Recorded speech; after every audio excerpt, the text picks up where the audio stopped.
आप मानवेंद्र जी की बात कर रहे हैं और आप मेरे सामने बैठे हुए हैं। दोनों की जो जड़ें हैं कहीं ना कहीं एक ही हैं। मैं मानवेंद्र जी से एक उम्मीद कर रहा था, चुनाव में हार जीत चलती रहती है, कि कस्बे का माहौल हमारा बहुत अच्छा रहेगा। हमारे कस्बे में झगड़ा भी हुआ, खुलेआम कुछ लोग तलवार लेकर सड़क पे भी आए, वो आपने वीडियो भी देखा होगा, उसमें रिपोर्टें भी हुई। मौजूदा चेयरमैन को उसका विरोध करना था, सड़क पे जाके पब्लिक में जाके पब्लिक को समझाना था, वो चेयरमैन ने नहीं करा। अभी जिम आया, ओपन जिम, वो आम पब्लिक के लिए होता है साहब, वो नगर पंचायत के परिसर में लगा दिया गया, वो सरकारी दफ्तर है साहब। अब वहाँ किस टाइम आदमी जाएगा, किस टाइम एक आम पब्लिक जाएगी, वहाँ ताला लग जाएगा साहब। अगर आप चुनाव लड़ रहे हैं, कोई विरोधी है आपका, और आप जो है खड़े भरे मन से ये कह रहे हैं कि जी उसने अच्छा काम किया, अच्छा जो अच्छा करे तो अच्छा काम किया, तो वो तो साहब जो अच्छा करे उसे अच्छा ना कहूं, नहीं आप कहिए। मैं कह रहा हूँ ये आप एक अच्छी राजनीति की शुरुआत कर रहे हैं, मैं जो अच्छा आप है अच्छी बात कर रहे हैं, लेकिन मैं कह रहा हूँ अगर हम राजनीतिक दृष्टिकोण से बात करें तो वो तो उनका वोटर तो आप शिफ्ट कर रहे हैं ना। नहीं, वोटर शिफ्ट नहीं होता भाई साहब, वोटर बस बात सुनिए, ये वोटर ही तो शिफ्ट होता है, हमारा जो विधायक की बदल जाती है, चेयरमैन ही बदल जाती है, वोटर ही तो शिफ्ट होता है। के बात उमेश जी की नहीं है, अगर वो कुछ गलत करेंगे मैं गलत भी कहूंगा, विरोध करूंगा, सड़क पे खड़ा होकर विरोध करूंगा। उन्होंने कहा कि चैंपियन साहब ने कोठी कब्जा रखी है, आज उमेश जी नहीं रह रहे। उन्होंने कहा हर जगह जो है सार्वजनिक स्थानों पर होल्डिंग लगा देते हैं, क्या उमेश जी नहीं लगा रहे? तो यही तो बात है कि सत्ता एक के हाथ में रहेगी, या तो डॉक्टर गौरव चौधरी चेयरमैन रहेंगे या तो मानवेंद्र जी चेयरमैन रहेंगे, इन दोनों के हाथ से कहीं और नहीं जाएगी। उससे भी बड़ी मैं आपको आज एक ऑन रिकॉर्ड बयान दे रहा हूं, यदि कस्बा झबरेड़ा पूरा सहमत हो, मैं अपना दे सकता हूं, देखिए मैं दूसरे पक्ष विपक्ष का नहीं जानता, और कस्बा झबरेड़ा किसी तीसरे को बनाना चाहे तो निश्चित तौर पे मैं आपके माध्यम से दे रहा हूं, मैं चुनाव नहीं लड़ूंगा। श्योर है? कस्बा मेरा परिवार है, कस्बा मेरे लिए राजनीति का अड्डा नहीं है, मैं पब्लिक के साथ चलूंगा। देखिए भाई साहब, मेरा वर्चस्व या मेरी पहचान चेयरमैन से नहीं है, मेरा वर्चस्व मेरी पहचान मेरे बड़े से है, जो मेरे परिवार के बड़े हैं, और इस कस्बे से है। मैं चाहे लंदन चला जाऊं, मेरे पे ठप्पा कस्बा झबरेड़ा का रहतवा नहीं लगेगा हमेशा।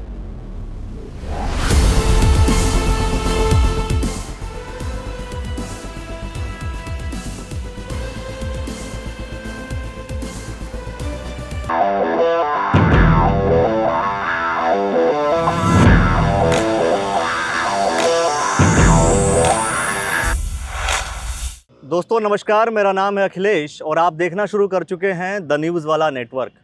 आज हम हैं झबरेड़ा नगर पंचायत में, हरिद्वार संसदीय क्षेत्र में झबरेड़ा का अपना एक रोल है। और झबरेड़ा नगर पंचायत का अगर आप जिक्र करेंगे तो रुड़की से 17-18 किलोमीटर के डिस्टेंस पर ये पूरा झबरेड़ा नगर पंचायत है। और यहाँ पर अगर आप राजनीतिक दृष्टिकोण से बात करेंगे तो दो ध्रुव है जो कहीं ना कहीं नज़र आता है। अगर आप युवा ध्रुव की बात करेंगे तो एक तरफ मानवेंद्र जी हैं तो एक तरफ डॉक्टर गौरव चौधरी हैं। और इसलिए ये जिक्र कर रहा हूँ, इसके बारे में बाद में समझ में आएगा कि जिक्र करने के पीछे कारण क्या है। खैर, इस नगर पंचायत में हम हैं, डॉक्टर गौरव चौधरी जी हमारे साथ हैं, पूर्व राज्य मंत्री आप रह चुके हैं, आपका सबसे पहले स्वागत करता हूँ बहुत बहुत। और सवाल जैसे हमारे बहुत ही नॉर्मल चीज़ें हैं, नॉर्मल यही कि अगर नगर पंचायत का जिक्र करें तो आपको लगता है कि नगर पंचायत का विकास इस वक्त जो है सही हो रहा है, ठीक हो रहा है, बढ़िया हो रहा है? देखिए, जहाँ तक अखिलेश जी विकास की बात करते हैं, निश्चित रूप से विकास तो हर कोई करता है, लेकिन उस विकास के लिए जो निर्णय लिए जाते हैं उसमें आम पब्लिक कितनी पीड़ित होती है और कितनी अपीड़ित होती है। सड़क, नाली या खड़ोंजे लगाना, ये तो क्योंकि एक बजट आना है और वो बजट खर्च होना है, नहीं तो वो बजट सरकार के पास रिलैप्स हो जाएगा। तो निश्चित तौर पे अच्छी सड़कों को भी फाड़ के लोग बनाते हैं। हाँ, अच्छी सड़कों को भी फाड़ के ऐसा होता है कई बार कि अच्छी सड़क को भी तोड़ दो और बना दीजिए, क्योंकि बजट वो रिलैप्स हो जाएगा। तो उसी को लेकर बेसिकली मैं ये कहूँगा, जहाँ आम पब्लिक में रोष ना हो तो उस विकास को मैं अच्छा विकास मानता हूँ। तो अभी आप अच्छा विकास मानते नहीं? नहीं, मैं जो पब्लिक की आवाज़ सुन रहा हूँ, अभी मैंने आपको ने आज अखबार में भी पढ़ा होगा, मैंने एक आपके ही मित्रगण जो मीडिया से रखते हैं वो भी मेरे पास इंटरव्यू लेने आए थे। जब भाजपा की मीटिंग चल रही थी, जो हमारे मंडल अध्यक्ष बने हैं, युवा जिला अध्यक्ष बने हैं, और उस मीटिंग में ही लोगों ने विरोध कर दिया, तो आप देख सकते हैं कि लोगों का कहाँ क्या होगा। ये तो भाजपा का अपना इंटरनल मैटर है ना। नहीं, वो विकास के मुद्दे पे विरोध करा गया, भाजपा के लिए विरोध नहीं करा, पद के लिए विरोध नहीं हुआ। वहाँ पर वो उपलब्धियां बता रहे थे कि नगर पंचायत में हम लोगों ने ये प्रयास करा है। वहाँ के बोर्ड के सदस्य ही बता रहे थे कि हमने ये मकान दिए हैं, ये करा है। उन्होंने कौन से मकान दिए साहब? वही मकान है जो मेरे कार्यकाल में थे। आज तक उनकी किस्तें पूरी नहीं हो पाई। जो 2 किस्त चली गई किसी की, तो आखिरी किस्त रोक ली गई, राजनीतिक कारण बस रोकी गई वो किस्तें।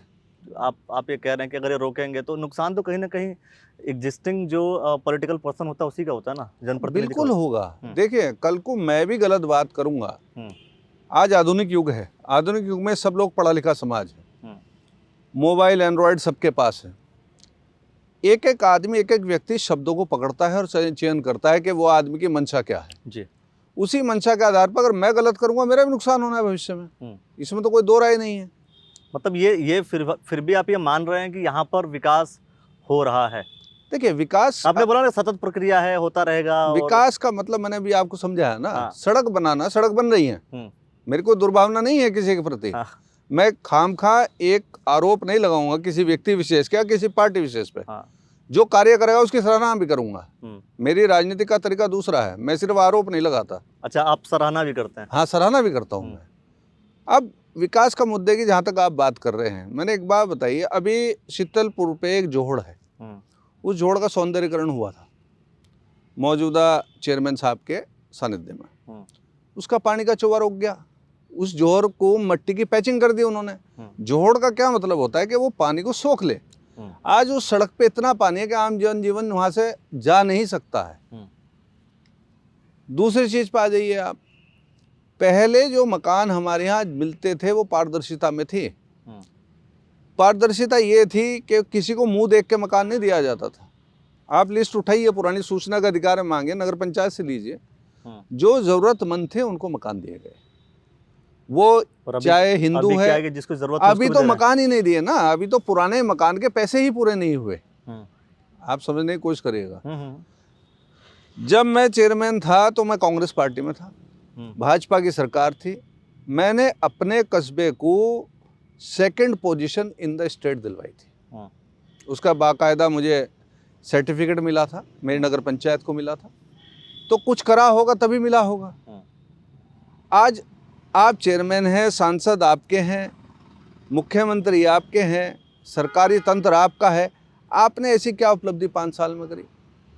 चलिए, आपने एक बात कही थी ना, वो अभी सांसद तक अभी हम बाद में थोड़ा पहुँचेंगे। अभी आपने कहा कि मैं सराहना भी करता हूँ और गलत है तो गलत भी कह देता हूँ।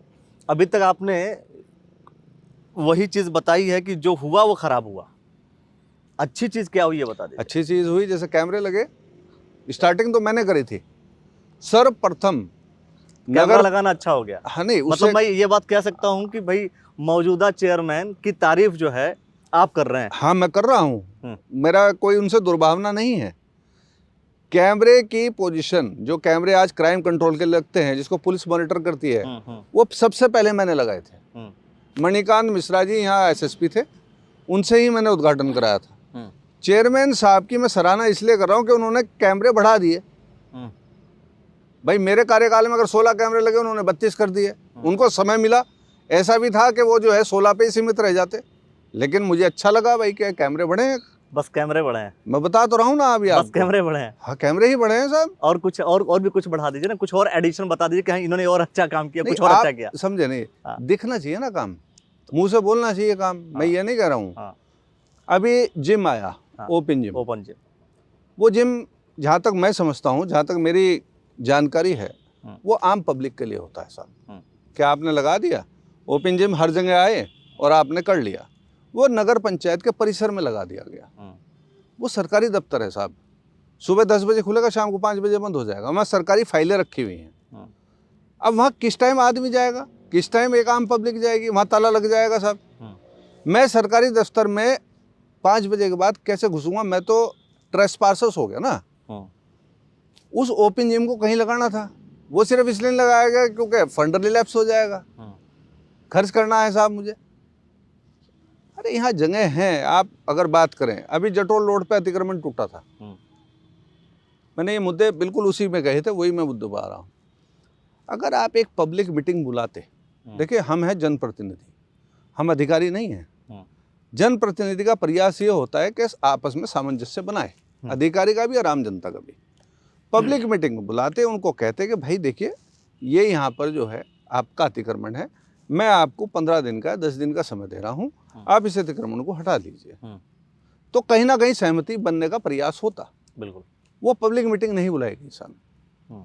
मैं मौके पे था, उन्होंने कहा जी हाई कोर्ट का आदेश है, किसी ने वहाँ पर हाई कोर्ट में गिरा था, वहाँ अतिक्रमण है। बिल्कुल ठीक बात है, हाई कोर्ट ने कहा अतिक्रमण हटाओ। तो जब हाई कोर्ट का आदेश आ गया अतिक्रमण हटाने का, तो आप उससे पहले एक मीटिंग बुला के एक प्रयास तो करते हैं। ये जो चीज़ यहाँ हुई है लास्ट में हुई, एएसडीएम साहब राणा जी थे यहाँ पर उस टाइम, वो मौके पे थे। जब सड़क का नाप हो रहा था तो नॉर्म ये होता है कि सड़क के सेंटर से दोनों तरफ बराबर लिया जाता है, या फिर साइड पे कोई निशान होता है, सरकारी निशान, उससे लिया जाता है। अब वो ना तो बराबर वहाँ से लिया गया ना सेंटर से लिया गया। मैंने ये प्रावधान पूछा उनसे, मेरी उस टाइम डीएम साहब से ही बात हुई फ़ोन पे, मैंने उनसे आग्रह करा, मैंने कहा साहब यहाँ पर आप तोड़िए अतिक्रमण जो है, लेकिन सेंटर ऑफ द रोड का कोई माप तो लेंगे ना आप। तो उस पर उन्होंने कहा जी नहीं हम सही करेंगे। मुझे आश्वस्त करा गया कि जी ठीक है, आप जो कह रहे हैं हम इसको करते हैं। करीब 2 या 3 घंटे वहाँ पर एक आपस में सूझबूझ सलाह के बाद एएसडीएम साहब ने कहा जी ठीक है हम चले जाते हैं। मैं वहाँ से गाड़ी उठा के निकल गया, मेरे पीछे एसडीएम साहब 15 मिनट में पहुँची और उन्होंने वहाँ जेसीबी चालू कर दी तोड़ने। अब आपने मतलब ये आप मान रहे हैं कि आपकी बात मानी नहीं गई और सुनी नहीं गई, सामंजस्य नहीं बनाया गया, ना सुनी गई। जब तोड़ ही दिया तो सुनना तो कुछ था ही नहीं ना उसमें। तो इसके बाद तो सरकार भाई आप विपक्ष होने के नाते भी, और अगर हम पार्टी के बिहाफ पे बोलें तो विपक्ष होने के नाते भी, तो आप तो खैर बहुत बड़ा प्रदर्शन भी कर सकते थे ताकि वो लोग आपके साथ, उससे फायदा ही होता अगर पॉलिटिकली हम देखें तो। नहीं देखो, मैं आपको वही बताया ना, मैं दोनों बातें कर रहा हूं, मैं पॉलिटिकल पर्सन दोनों। हाँ मैं दोनों ही करूंगा साहब। मैंने आपको बताया ना कि जो राजनीतिक फायदा है, उस राजनीतिक फायदे को मैं पब्लिक की मान प्रतिष्ठा नहीं खराब करूंगा कभी अपने लिए। मैंने इसका विरोध करा, डीएम साहब से मेरी वार्ता हुई, इसके लिए हाई कोर्ट में पिटीशन हमने रिवर्स में भी गिरवाई, जो मुकदमा अभी चल रहा है, क्योंकि न्यायालय का आदेश तो न्यायालय में विचाराधीन है। बिल्कुल। अभी उन्होंने एक नाला बना दिया, लेकिन वहाँ नक्शे नहीं पास हो रहे। मैंने ईओ साहब से जानकारी करी, मैंने कहा भाई जब आपने अतिक्रमण हटा दिया है तो आप नक्शे पास कर दीजिए लोगों के। तो उन्होंने कहा जी कि वहाँ अभी हमारी जगह और निकल ली है 5-6 फुट। मैंने कहा जब आपने तोड़ा था साहब, आप तभी तोड़ लेते उसको। या आपके पास ये एविडेंस है, ये लिखित में है या वर्बल कम्युनिकेशन है? मेरा वर्बल टेलीफोनिक के द्वारा। टेलीफोनिक, ठीक है। मैंने कहा कि भाई अगर मान लिया लोगों ने को तुमने तोड़ दिया अतिक्रमण, लोगों ने दुकानें फिर बना ली, तो उसी टाइम रोकते। अगर मैं अतिक्रमण कर रहा हूँ साहब, दोबारा कर रहा हूँ, तो ये जो एजेंसी हमारे यहाँ है इसको रोकना चाहिए ना कि आप आगे मत करिए साहब इसको। आप फिर भी तो कल को कहेंगे कि तोड़ो इसको, तो ये ड्यूटी तो मेरी बनती है ना। तो मैं अपनी ड्यूटी नहीं कर पा रहा, और आज इस कंडीशन पे आप नक्शे नहीं पास कर रहे, उदाहरण के लिए, उसको जस्टिफाई तो करें साहब। बिल्कुल। एक सवाल दोस्तों आप लोग के लिए मैं छोड़ देता हूँ कि ये जो ओपन जिम जो बनना था, वास्तव में कहाँ बनना चाहिए था? डॉक्टर गौरव चौधरी से मैं बात कर रहा हूँ। तो आपके हिसाब से अगर ये ओपन जिम बनना था तो कहाँ बनना था? जहाँ बना, क्या वो आपके लिए फ़ायदेमंद है? कमेंट सेक्शन में ज़रूर लिखते रहिए आप। अच्छा, एक अब जो है इस पर्सपेक्टिव में एक सवाल मैं आपसे कर रहा हूँ, क्योंकि देखिए यहाँ की जो राजनीति है, कहीं ना कहीं आप मानवेंद्र जी की बात कर रहे हैं और आप मेरे सामने बैठे हुए हैं, दोनों की जो जड़ें हैं कहीं ना कहीं एक ही हैं, ये तो निश्चित तौर पर है ना। और लेकिन राजनीतिक प्रतिद्वंद्विता मैं देखता हूँ कि एक दूसरे के अगेंस्ट में ही खड़े रहते हैं। तो ऐसा तो नहीं कहीं कि अब एक ही परिवार का, मैंने अब सोच करके देखिए, एक जो जड़ें आ रही हैं, उन्हीं जड़ों में से ध्रुव बने, 2 अलग अलग ध्रुव बने, और उसी ध्रुव में कभी कोई एक चेयरमैन बनता है, फिर दूसरे कोई चेयरमैन बनता है, आप बने, आपके परिवार, आप माता जी आपकी बनी, ठीक है, फिर अभी ये बने। तो ऐसा तो नहीं कि हमें जो है एक छत्र राज तो आपका ही चल रहा है ना, फिर आपके परिवार के तो चल रहा है। तो फिर तो विकास तो बहुत स्पीडली होनी चाहिए, अच्छा होना देखिए, चाहिए और बेहतर होना चाहिए। मैं आपको बताऊंगा। आप अभी ओपन जिम की बात कर रहे हैं, मैं एक विषय जी। की बोल रहा हूँ कि एक ओपन प्ले ग्राउंड होना चाहिए बच्चों के रिहर्सल के लिए, जिसमें वो बच्चे आर्मी की तैयारी कर सकें। ऐसे बहुत सारे झबरेड़ा के बच्चे हैं मैं जो आर्मी की ट्रेनिंग करना चाहते हैं, पुलिस में जाना चाहते हैं। मैं उसी बात पर आ रहा हूँ साहब। जी सबसे पुरानी नगर पंचायत है हमारी। जी हमारे दादा भी रहे और हमारे चाचा यानी कि मान जो मौजूदा चेयरमैन, उनके पिताजी भी चेयरमैन रहे। हमारे पिता रहे, फिर माताजी रही। क्योंकि डेवलपमेंट की अगर हम बात करते हैं तो डेवलपमेंट पहले कस्बा क्या था, आज कस्बा क्या था, अंतर है। आज अगर 1 करोड़ रुपए के बरात घर बने हुए हैं, जब हमारे पिता विधायक रहे, क्योंकि पहले सूक्ष्म बजट हुआ करता था, हर साल या हर विधानसभा में थोड़ा थोड़ा बजट बढ़ता रहता है। तो उस टाइम 5 साल पहले तो ज्यादा, 5 साल पहले तो ज्यादा अंतर नहीं हुआ। नहीं, मैं उसी पे बात पा रहा हूँ। मैं अभी पुराने से शुरू कर रहा हूँ, जो आप जड़ों की बात कर रहे थे, मैं उससे शुरू कर रहा हूँ। ठीक है। तो डेवलपमेंट उस फेज में धीरे धीरे हुआ। अगर मैं अपने कार्यकाल की बात करता हूँ, मैं अभी इसी बार जी, मेरे कार्यकाल में जो अधूरे काम थे, जैसे मैंने आपसे पहले भी बताया कि सड़क और नालियां तो बनती रहती हैं, ये एक बहुत कॉमन है। आपने क्या डिफरेंट दिया, आपने क्या विकास की ओर मुद्दा किया? कैमरे का मुद्दा मैंने बताया, मैंने स्टार्टिंग करी थी उसकी। सबसे पहले स्वच्छ भारत मिशन में मैंने कस्बे का पूरा सफाई की बात करी थी। जो हमारे यहाँ पर डोर टू डोर कूड़ा उठता है, वो शुल्क मैंने तभी लगाना शुरू कर दिया था, जिसमें आज नगर निगम में भी, आप रुड़की में भी खींचतान है। बिल्कुल। एक पद्धति थी कि बोर्ड में प्रस्ताव पास हो जाता था, जो सब जगह होती है, और हाउस टैक्स बढ़ा दिया गया। मैंने उस पद्धति को ख़त्म करके पहले मैंने पब्लिक मीटिंग बुलाई। पब्लिक से मैंने प्रस्ताव मांगे कि भाई आप बताइए, हमें राजस्व भी बढ़ाना है सरकार का, टाउन के खर्चे भी निकालने हैं, आप क्या सुझाव देंगे?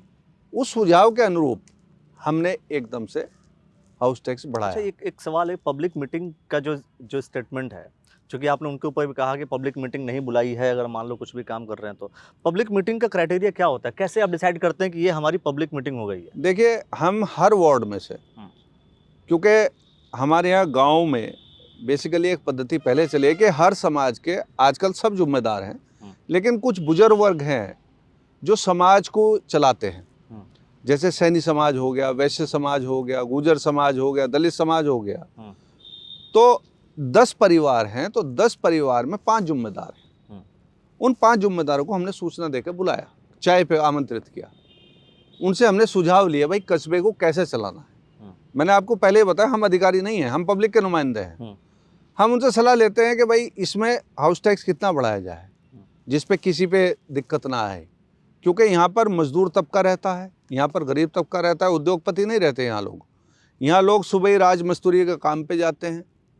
हर वर्ग का एक रहता है, या दुकानदार रहते हैं। अब जैसे मंदिर और मस्जिद की बात करता हूँ मैं आपको, हमारे बोर्ड ने ये प्रस्ताव पास किया था कि भाई मंदिर मस्जिद का नक्शा जरूर पास होगा, लेकिन हम उस पर टैक्स नहीं लगाएंगे, क्योंकि वो सबके धर्म का आदर है। तो ये छोटी छोटी बातें हमने पब्लिक की सलाह से करी साहब, और उसी के हिसाब से हमने एक सामंजस्य बनाया। मेरे टाइम में अतिक्रमण भी हटे हैं, लेकिन वो सामंजस्य से हटे।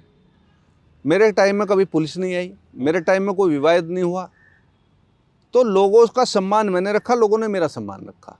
तो एक सामंजस्य के लेकर हम लोग चले। पब्लिक मीटिंग कई बार तो ऐसा भी होता है ना, कोरम भी तो पूरा कर दिया जाता है कि भाई 2 लोग को बुलाया, 4 लोग को बुलाया। नहीं, हमारे यहाँ तो हर समाज से हम लोग बुलाते थे, सम्मानित लोग। उसमें ये नहीं कि ये पैसे वाला या गरीब है, उसमें ये है कि उस समाज का जिम्मेदार कौन है। आप सबको बुला लीजिए। वहाँ 200, 300, 400 आदमी होता था, उनसे एक सलाह लेते थे। सबके व्यूज़ अलग होते थे, लेकिन उस सलाह से हमें प्रेरणा मिलती थी कि नहीं, हम क्या सही कर रहे हैं, क्या गलत कर रहे हैं। उस प्रेरणा पे फिर हम बोर्ड में रखते थे कि भाई बोर्ड के मेंबर्स भी होते थे उस पब्लिक मीटिंग में। ऐसा नहीं कि सिर्फ चेयरमैन होता था, बोर्ड के मेंबर्स होते थे, और हम उनसे बाकायदा चर्चा करते थे, भाई पब्लिक का रुझान ये कह रहा है, आप इसमें क्या कहेंगे। तो फिर सलाह करके तब हाउस टैक्स बढ़ाया। नगर पंचायत का चुनाव अभी जो होने वाला है, इसमें आप पक्का लड़ेंगे, आप ये श्योर है? देखिए, पार्टी मुझे आदेश करेगी तो मैं बिल्कुल लड़ूंगा, मैं बिल्कुल तैयार बैठा हूँ निश्चित तौर पे। तो आपके अलावा कोई और भी है क्या? नहीं, देखिए, कांग्रेस पार्टी, मैं भी बता रहा हूँ, उसी पे आ रहा हूँ। कस्बा पहले जब क्योंकि ऐसा होता है ना कि अगर कोई और भी लड़ेगा तो फिर मेन चेहरा तो आप ही होंगे ना। नहीं, चेहरा हो सकता कोई और हो सकता, मेन व्यक्ति आप हो। मैं वही आपसे बता रहा हूँ पहले कस्बे में हमारे यहाँ चुनाव नहीं हुआ करते थे। पहले कस्बे के जिम्मेदार लोग सहसम्मति कर दिया करते थे, लेकिन समय परिवर्तित है, समय परिवर्तित है। पहले तो हमारे यहाँ वार्ड मेंबर भी सहमति से बन जाते थे। आपकी माताजी निर्विरोध बनी हुई थी। वो निर्विरोध बनी। अच्छा, हमारे यहाँ आज भी अगर मैं बात करता हूँ, पक्ष विपक्ष इस हद का नहीं है कि हमारे टाउन में एक दूसरे को गाली गलौज दी जाए। जैसे मंगलौर की नगर पालिकाओं में होता है या वहाँ मेयर साहब के सामने रुड़की हो रहा है, हमारे यहाँ आज भी विरोध करते हैं, लेकिन विरोध एक शालीनता में होता है, विरोध एक शालीनता में होता है। तो पार्टी मुझे इस लायक समझेगी कि मैं चुनाव लड़ूं, क्योंकि यहाँ पर लोकतंत्र में कोई भी मांग सकता है। निर्णय लेना है पार्टी को, उसमें माननीय प्रदेश अध्यक्ष जी हैं, पार्टी के और मेंबर्स हैं, सीनियर लीडर्स हैं, प्रभारी जी हैं, उन्हें लेना है निर्णय। दावेदारी मेरी पूरी है। अगर पार्टी समझती है कि नहीं मैं इस काबिल हूँ, मैं इस सीट को निकाल पाऊंगा, लोगों का मैं काम कर रहा हूँ, आज भी मैं पार्टी की सेवा, लोगों की सेवा कर रहा हूँ, तो निश्चित रूप से मुझे टिकट। विषय क्या होंगे, मुद्दे क्या होंगे? देखिए, सबसे बड़ा मुद्दा तो जो हमारे हैं बेसिक 3 मुद्दों पे हम लोग बिल्कुल विश्लेषण करेंगे। एक तो आम जन की सुनवाई। आम जन की, ये तो मौजूदा चेयरमैन भी इस बात को कमिट करते हैं कि आम जन की सुनवाई होती है। आप आम जन का सर्वे कराइए मीडिया से, देखिए मेरे कहने से या चेयरमैन साहब, चूंकि आप समझिए जो मौजूदा जनप्रतिनिधि होता है, मैं कह रहा हूँ कि सिर्फ झबरेड़ा की बात नहीं कर रहा हूँ, मैं किसी भी नगर पंचायत की बात करूँ, नगर पालिका की बात करूँ, नगर निगम की बात करूँ, हर जनप्रतिनिधि जो चुना हुआ है, विधायकों का जिक्र कर लूँ मैं, तो वो ये कहते हैं कि जन सुनवाई तो मैं करता ही करता हूँ और लोगों के बीच तो मैं जन सुनवाई से मतलब क्या है उनका? कि कोई आदमी आपके ऑफिस में आया, आपने सुन लिया, ठीक है जाओ, वो जन सुनवाई नहीं होती। वो तो आपको जब एक नौकरी मिली, चेयरमैन एक नौकरी हो गई, ड्यूटी हो गई, पब्लिक ने एक उम्मीदों के साथ आपको 5 साल के लिए जॉब दे दिया, उस जॉब को आप कितना फुलफिल करते हैं साहब? आपको पब्लिक के बीच में जाना भी पड़ेगा साहब। आप ये समझिए, ठीक है हम एक जमींदार परिवार से थे, चौधरी थे, ये जमाने चले गए। तो आप ये मानते हैं? हाँ बिल्कुल, मैं इसी पे ही वर्क करता हूँ। मैं कभी ये नहीं कहता, कई बार वो ना अकड़ जाती नहीं, मैं करता इसी पे वर्क हूँ साहब। आप इसका सर्वे करेंगे, आप मेरे नेचर पूछेंगे, लोगों से, जनता से पूछेंगे। क्योंकि उधर खानपुर से चुनाव भी लड़े थे। हाँ, खानपुर से चुनाव लड़े थे, तो वहाँ चुनाव लड़ने के पीछे की जो वजह थी, कहीं ऐसा ही था ना कि भाई उधर जो है प्रणव सिंह जी लड़ रहे हैं तो इधर से मैं भी लड़ लूँ, और दोनों जो है कहीं ना कहीं एक तरीके से राजघराना है तो लड़ लेते हैं। और देखिए, राजघराना तो हम पुराने रहे हैं, उस पर तो कोई आपको वो नहीं कर सकता, उंगली नहीं उठा सकता।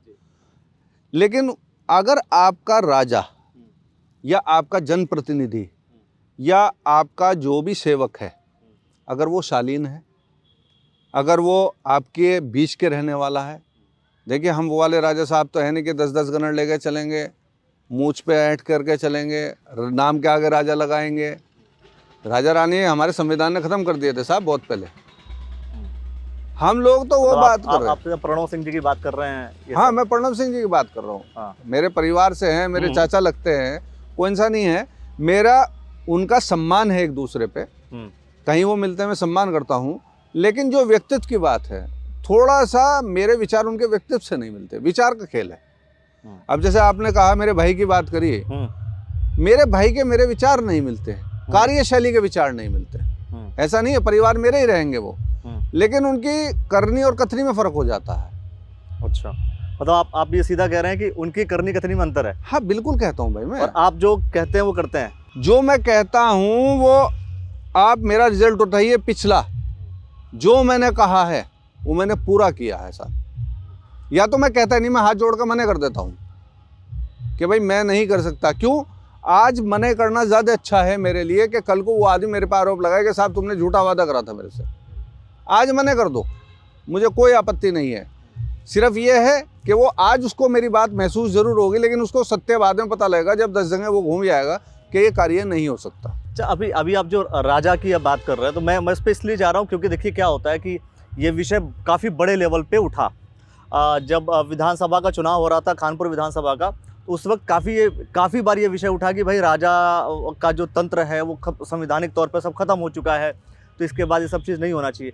अब आपने बोला आपके परिवार के ही हैं, तो आप कभी इस बात पे जिक्र नहीं करते उनसे कि भाई अब जब राजतंत्र जब ये प्रजातंत्र है, प्रजातंत्र में जो ऐसी ऐसी चीजें नहीं होती हैं, आप कभी सलाह नहीं देते इस तरीके का? देखिए, पहले तो वो अपने परिवार की सलाह नहीं मानते, भाई दूसरे की तो क्या मानेंगे। भाई परिवार की सलाह नहीं मानते मतलब किसकी सलाह नहीं अभी मानते? मैं बता रहा हूँ, उसी पे आ रहा हूँ भाई।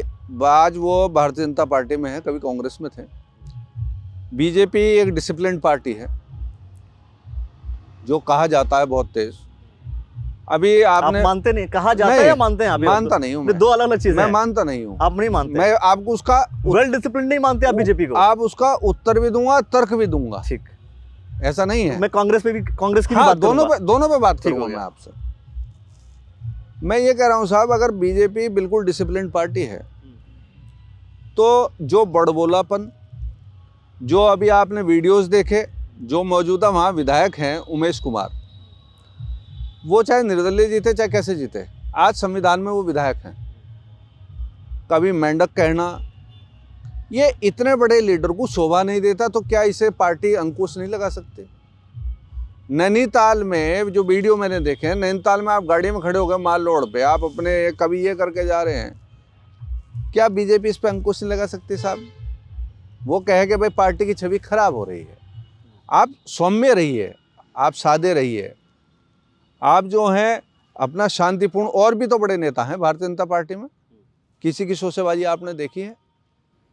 मैं सिर्फ इसीलिए विरोध कर रहा हूँ। मतलब आप well discipline Bharatiya Janata party नहीं, सिर्फ एक व्यक्ति की वजह से बोल रहे हैं आप? हाँ, एक बस व्यक्ति एक जो व्यक्ति। मैंने देखा है। जो आप, अगर उस व्यक्ति की आप जिक्र नहीं करेंगे तो फिर वेल डिसिप्लिन मानेंगे? देखिए जी, अगर उस व्यक्ति, हाँ बिल्कुल मानूंगा भाई साहब।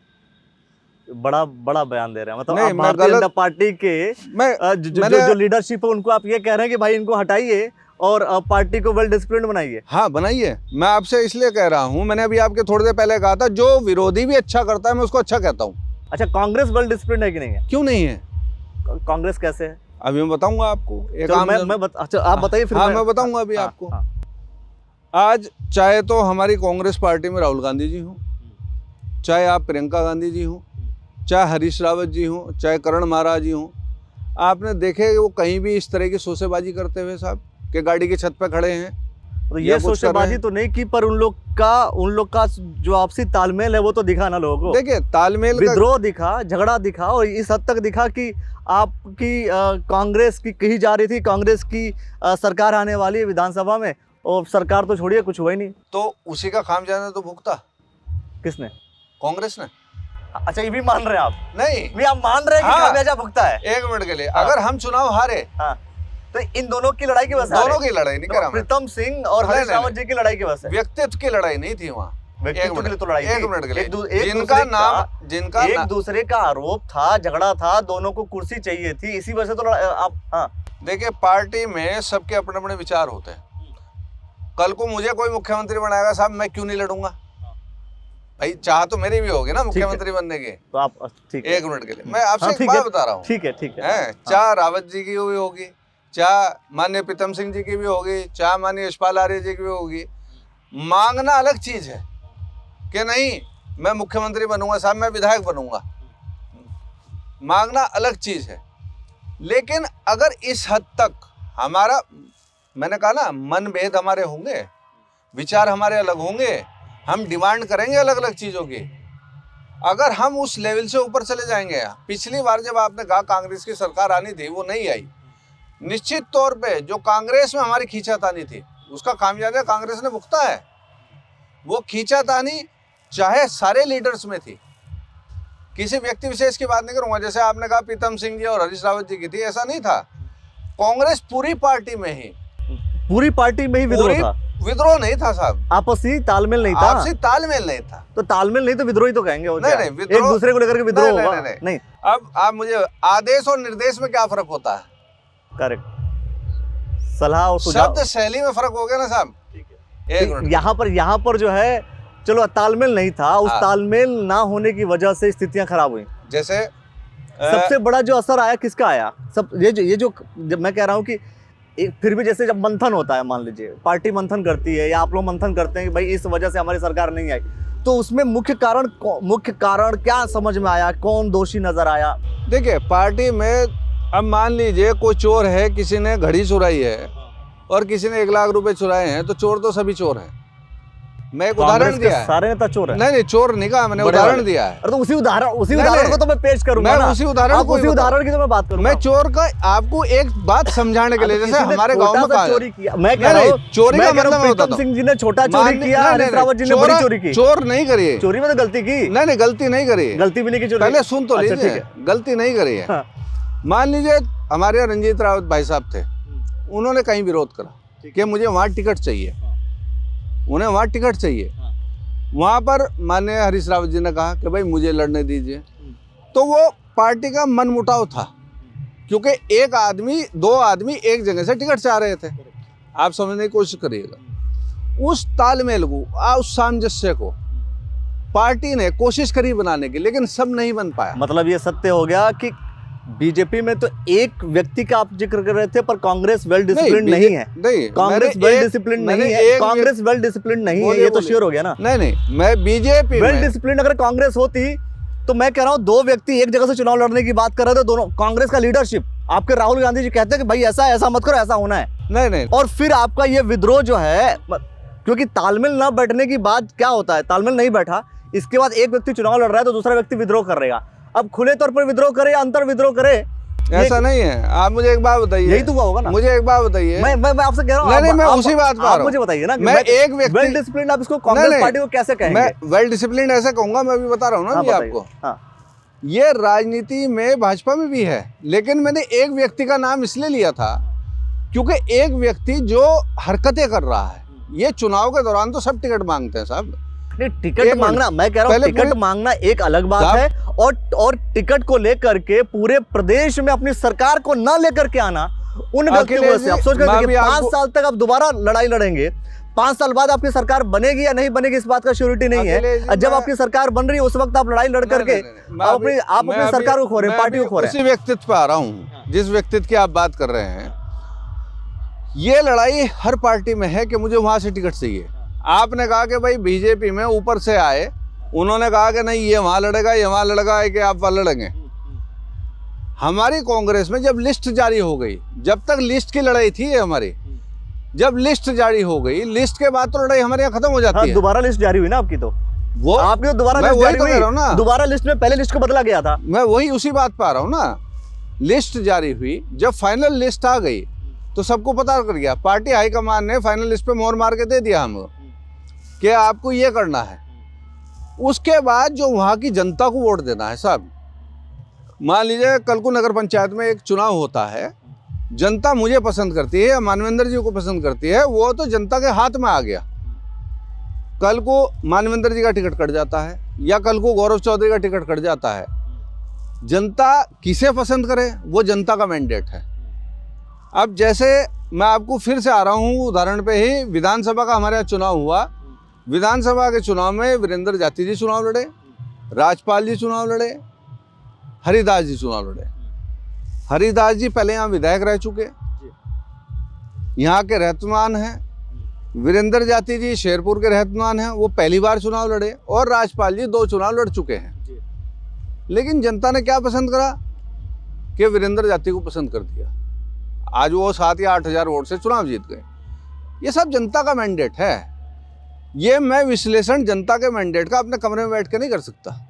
मैं अपने पार्टी की कमी जो मेरी पार्टी में होगी, मैं अपने पार्टी के उस लीडर्स को जो मेरी समझ से होगी, ये मेरा नैतिक विचार है, पार्टी का विचार नहीं है, मैं उन्हें बताऊंगा, क्योंकि वो मुझसे सीनियर है, मुझसे बड़े बुद्धिजीवी हैं।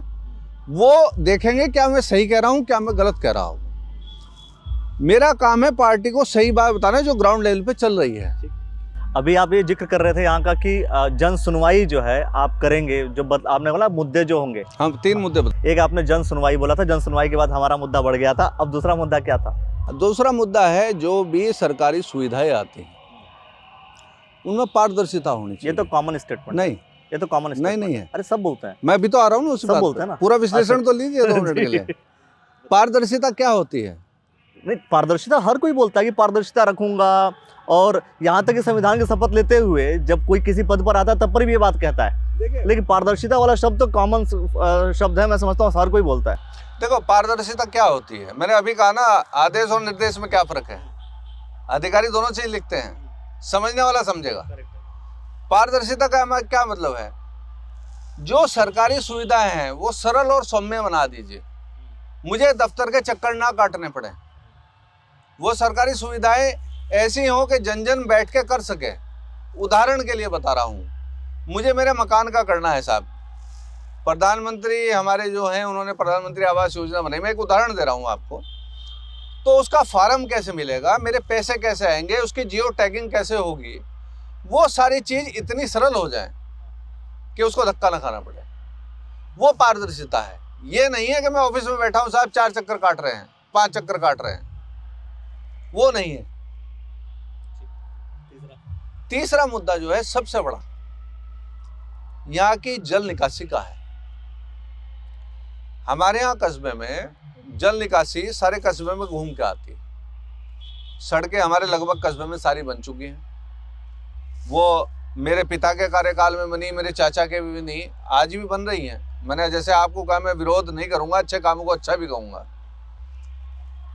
जल निकासी में हमारा कस्बा डूबता चला जाएगा। आने वाला जो निकट भविष्य है, अभी झबरेड़ा में नाला बन रहा है।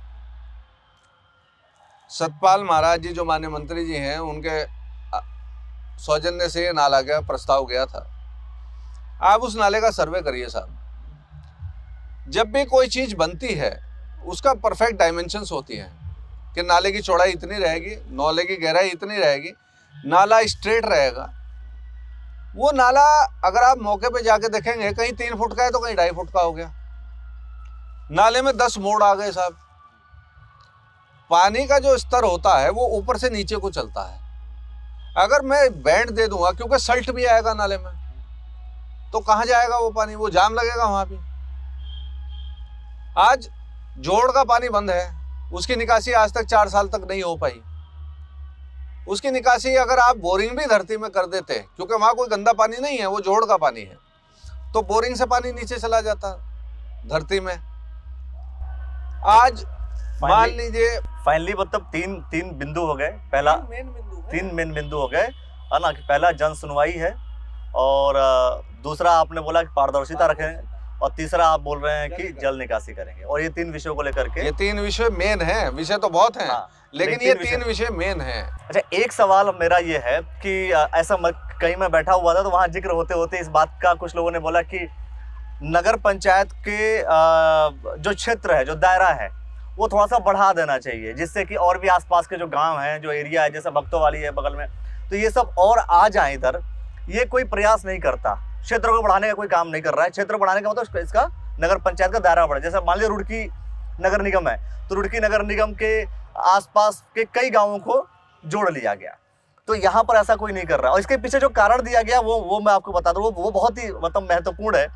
लोगों ने कहा कि इसलिए नहीं ऐसा होता क्योंकि अगर कोई और एरिया जुड़ जाएगा तो हो सकता है किसी और का वर्चस्व हो जाए। फिर ये दो लोग जो लड़ाई लड़ रहे हैं, जो 2 ध्रुव हैं, ये जो लड़ाई लड़ रहे हैं, शायद आपस में लड़ाई न लड़े, फिर किसी और से लड़ना पड़ जाए दोनों को मिलकर के। देखिए, राजनीति कभी भी परमानेंट नहीं होती। राजनीति से मतलब पद। राजनीति तो हमारे खून में है, हम जब तक जिएंगे तब तक राजनीति करेंगे, हमें विरासत में मिली हुई है। क्योंकि तो राजनीति आप लोग की ऐसी भी है ना कि एक अगर एक का पक्ष ले रहा है तो दूसरा दूसरी अपोजिशन का जाकर पक्ष लेगा ही लेगा। ऐसा नहीं हुआ। सोच करके देखिए ना, अभी पिछली बार मैं कह रहा हूँ, अभी विधानसभा का जिक्र करूँ, आप जो है इनके साथ हो गए थे, आप कांग्रेस जो वीरेंद्र जाती जी के साथ हो गए थे, और ये जो राजपाल जी के साथ हो गए थे, बल्कि ये राजपाल जी खुद कांग्रेस के थे, कांग्रेस को उठा करके फिर बीजेपी में ला करके ये इनके साथ हो गए थे। तो मतलब तय हो रखा है ना कि भाई एक व्यक्ति बीजेपी वाले का पक्ष कर रहा है, दूसरा कांग्रेस वाले का पक्ष कर रहा है, और किसी भी तरीके से करना पड़े लड़ाई तो लड़ेंगे। अभी मैंने आपको एक बात बताई, जब मैं चुनाव लड़ा था तो सारा परिवार एक होकर लड़ा था, उसमें ना कोई पक्ष था ना कोई विपक्ष था। आज तक जितने भी चुनाव लड़े गए, कभी पक्ष विपक्ष रहा ही नहीं हमारे परिवार में। ये जो पिछले तो चुनाव में ऐसा क्या होता है कि मतलब ये दोनों के अलग अलग गुट, और दोनों के गुट जो है अलग अलग एक दूसरे के ऊपर आरोप लगाते हैं। देखिए, आरोप प्रत्यारोप तो राजनीति में झूठे भी लगते हैं, सच्चे भी लगते हैं। नहीं तो ये पॉलिटिकल, आप सोच करके देखिए ना कितनी बड़ी चीज है कि आप कह रहे हैं कि आप जब चुनाव लड़ रहे हैं तो पूरा परिवार एक साथ हो जा रहा है, सब कुछ हो जा रहा है। मैं वही बता रहा हूँ। लेकिन आप लोग आपस में लड़ाई लड़ रहे हैं, तो यही तो बात है कि सत्ता एक के हाथ में रहेगी। या तो डॉक्टर गौरव चौधरी चेयरमैन रहेंगे, या तो मानवेंद्र जी चेयरमैन रहेंगे। इन दोनों के हाथ से कहीं और नहीं जाएगी। उससे भी बड़ी मैं आपको आज एक ऑन रिकॉर्ड बयान दे रहा हूँ यदि कस्बा झबरेड़ा पूरा सहमत हो, मैं अपना दे सकता हूँ। देखिए, मैं दूसरे पक्ष विपक्ष का नहीं जानता, और कस्बा झबरेड़ा किसी तीसरे को बनाना चाहे तो निश्चित तौर पे मैं आपके माध्यम से दे रहा हूँ, मैं चुनाव नहीं लड़ूंगा। ये श्योर है? ये श्योर है, कस्बा झबरेड़ा होना चाहिए उसमें। लेकिन मेरे ना तो मेरा गुट हो ना उनका गुट हो, आप पूरे कस्बे की मीटिंग बुलाएं साहब। मैंने पिछली बार भी यही करा था और मैं आज भी यही करूंगा, ऐसा नहीं है। मैं पार्टी को आवेदन करने से पहले भी कस्बे से अनुमति मांगूंगा अपने। कस्बा मेरा परिवार है, कस्बा मेरे लिए राजनीति का अड्डा नहीं है, सिर्फ मेरा नहीं। आपने कहा ना कि ब्लड में तो मेरे पॉलिटिक्स है, मैं तो पॉलिटिक्स करूंगा। क्या पता कि जो व्यक्ति जिस व्यक्ति के समर्थन में आप उतर जाएं, क्या पता वो आपका आदमी हो। देखो, ब्लड में नहीं है, मैं इसलिए कह रहा हूं कि मेरे पिता विधायक रहे, मेरे बाबा चौधरी भरत सिंह चरत सिंह। राजनीति पदों से नहीं होती, राजनीति समाज की सेवा से भी होती है। चौधरी भरत सिंह चरत सिंह का जो नाम है वो समाज में एक सेवा का नाम था। उन्होंने गुर्जर धर्मशाला बनाई, उन्होंने स्कूल बनाए, चंदा लेके लोगों से फिरे, और उन्हीं की परंपरा को निभाते हुए हम लोग आ गए। अगर हमारा परिवार आज तक चेयरमैन रहा तो हमारे बड़े बुजुर्गों के आशीर्वाद से रहा, और मैं ये परिपाटी आगे लाना चाहता हूं। ये आपने बड़ी बात कही कि अगर कोई और तीसरा लड़े और कस्बा झबरेड़ा अगर पूरा समर्थन में हो तो आप चुनाव नहीं लड़े। मैं नहीं लड़ूंगा, मैं पब्लिक के साथ चलूंगा। देखिए भाई साहब, मेरा वर्चस्व या मेरी पहचान चेयरमैनी से नहीं है। मेरा वर्चस्व, मेरी पहचान मेरे बड़े से है, जो मेरे परिवार के बड़े हैं, और इस कस्बे से है। मैं चाहे लंदन चला जाऊं, मेरे पे ठप्पा कस्बा झबरेड़ा का रहतवा नहीं लगेगा हमेशा। जहां तक सीमा विस्तार की बात आप कर रहे थे, मैं अब उस पर भी आ रहा हूं। जब मुझसे सीमा विस्तार का मांगा गया तो मैंने ये नई बस्ती और इधर खंदक से आगे हमारा जो भरत सिंह इंटर कॉलेज पड़ता है उसके सामने वाला एरिया, वो मैंने सीमा विस्तार का सारा लिया था। अगर झबरेड़ी लेना चाहें तो मुझे कोई दिक्कत नहीं है, भक्तवाड़ी लेना चाहें मुझे कोई दिक्कत नहीं है। मैं डेवलपमेंट के लिए लड़ता हूँ।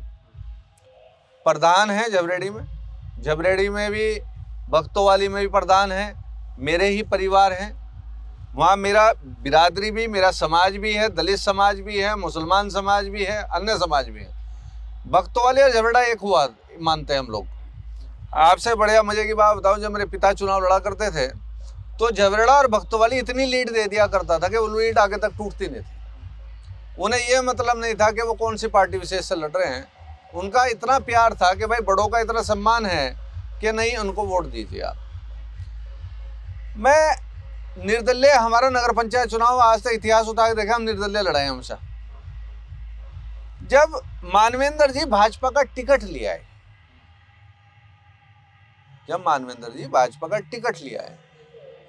ठीक है, नहीं तो मैं अपने कांग्रेस पार्टी से आग्रह कर रहा था कि साहब निर्दलीय की परंपरा हमारे हैं, हम तो आप ही के हैं, हम निर्दलीय लड़ लेंगे, आप चुनाव चिन्ह मत दीजिए।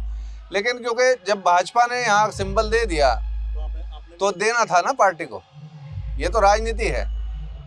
तो पार्टी ने फिर सिंबल दिया, हम चुनाव लड़े।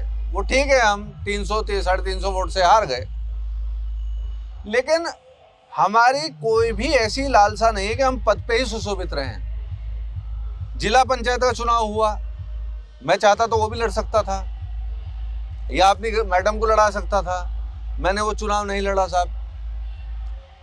हमारा एक मोटिव है कि कस्बा कभी भी मेरी लड़ाई में, मेरे परिवार की लड़ाई में या दूसरे की लड़ाई में कभी खत्म ना हो। कस्बे का विकास निरंतर होना चाहिए। मैंने जो शब्द कहे मैं उसे रिपीट कर रहा हूं। यदि पूरा कस्बा मुझे कहेगा, और मैं आपको बुलाऊंगा उस दिन जहां हम बैठे, यहीं मैं बुलाऊंगा या अपने आवास पे बुलाऊंगा, ये ऑन रिकॉर्ड कह रहा हूं मैं आपको। जी।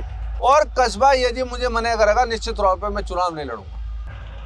ये आपने बड़ा स्टेटमेंट दिया है। मैं कह रहा हूं दोस्तों कि इस स्टेटमेंट को सुन करके आपके थॉट, आपके मन में जो कुछ भी ख्याल आ रहा है, आप इस डॉक्टर गौरव चौधरी के बारे में आप जो कुछ भी कह सकते हैं आप जरूर कहिए, अपने मन की बात कहिए। हर कोई अपने मन की बात कहता है। मैं आपको बता दूं, मैं दिमाग के साथ साथ भावनागत आदमी हूं।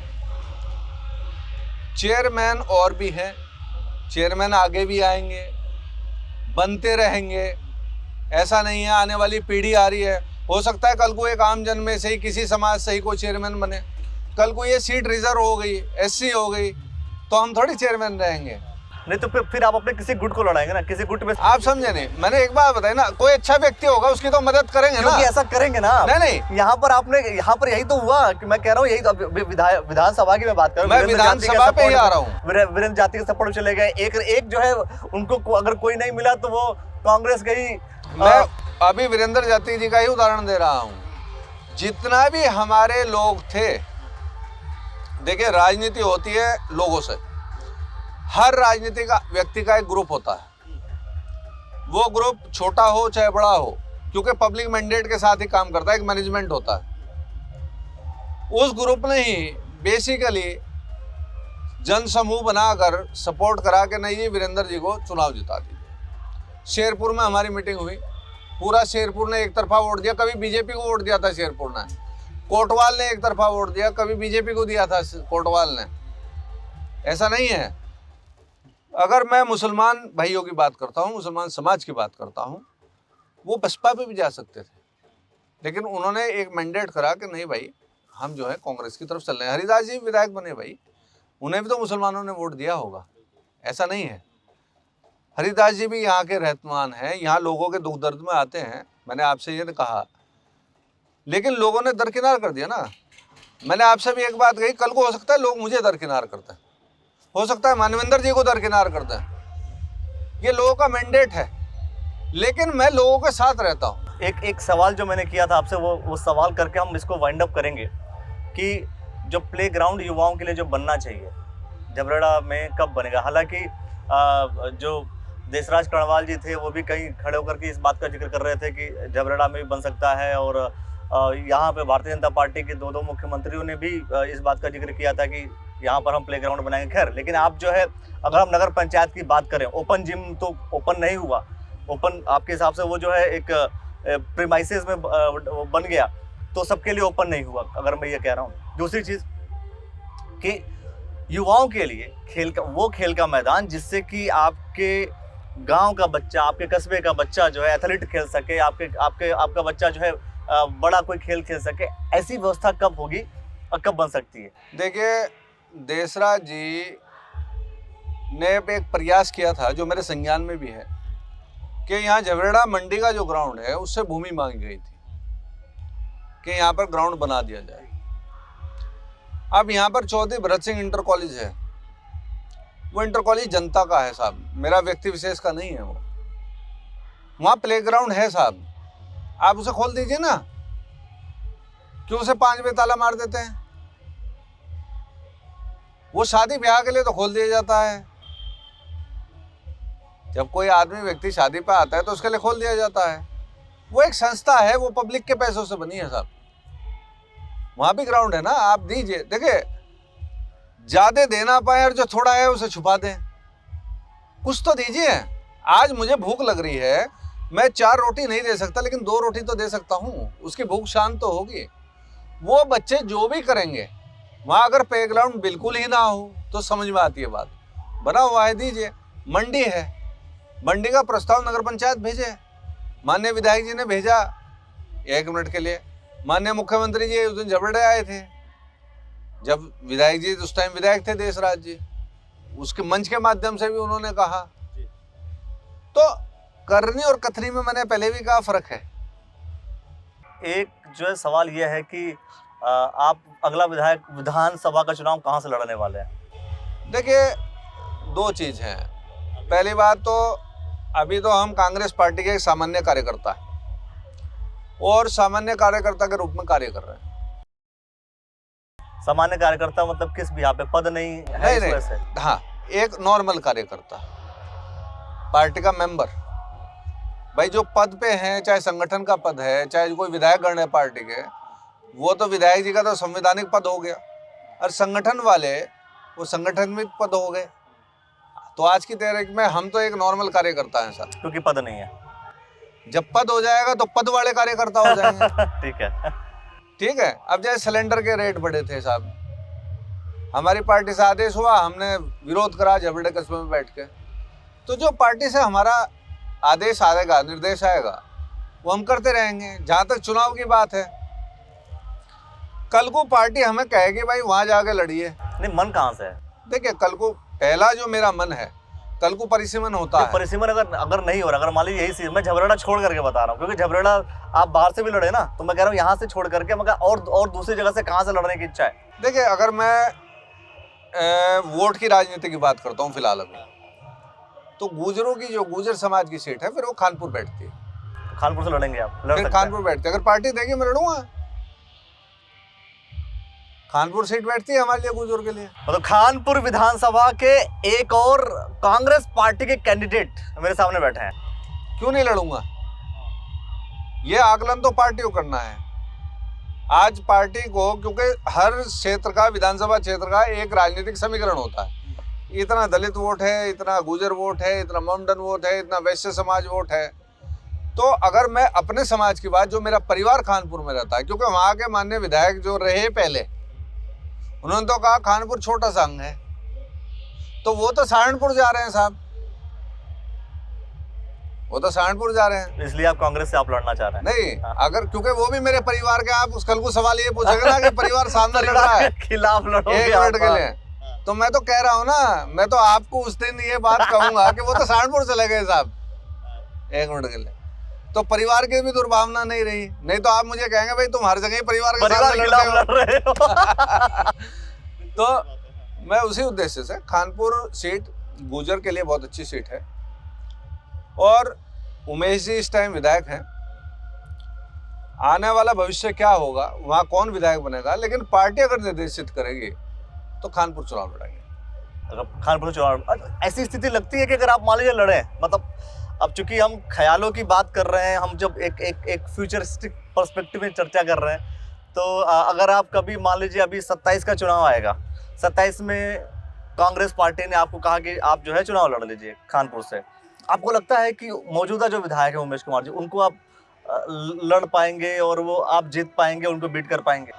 देखिए मान लीजिए भाई हैं उमेश कुमार, कोई दुर्भावना नहीं है, तो राजनीति है, लेकिन पब्लिक मैंडेट से जीते हैं उमेश कुमार जी। हाँ, तो वो पब्लिक मैंडेट चेंज होगा, कर पाएंगे आप? देखिए अभी तक उमेश कुमार जी में करंट नहीं था, वो अर्थ से न्यूट्रल। पक्ष विपक्ष तो अब तैयार होगा ना 5 साल में भाई, पक्ष विपक्ष मेरे कार्यशैली पे तो होगा ना। अब हमें क्या लगता है, आपको क्या लगता है कितना? हमें क्या लगता है, जब तक हम दूसरे को देखते हैं हमें लगता है यार ये बहुत अच्छा व्यक्ति है, लेकिन जब हम उसके साथ रहते हैं तो उसका पता लगता है कि वो कार्य कैसे कर रहा है, उसका गुण क्या है, उसमें दोष क्या है, ये सारी चीजें हमारे सामने। तो अभी तक क्या समझ में आया आपको? देखिए सोशल मीडिया से हटकर अगर मैं बात करता हूँ, फिर मैं उसी बात पे आऊँगा, जो हमारे परिवार के विधायक थे उनसे बहुत फर्क है उनमें। आज वो आम पब्लिक के बीच में मिल रहे हैं, राजाओं वाली बू नहीं है, और जो कार्यशैली है, अभी जैसे मैंने आपसे कहा, मैं विरोधी का भी बहुत अच्छी बात करूंगा जो करते हैं।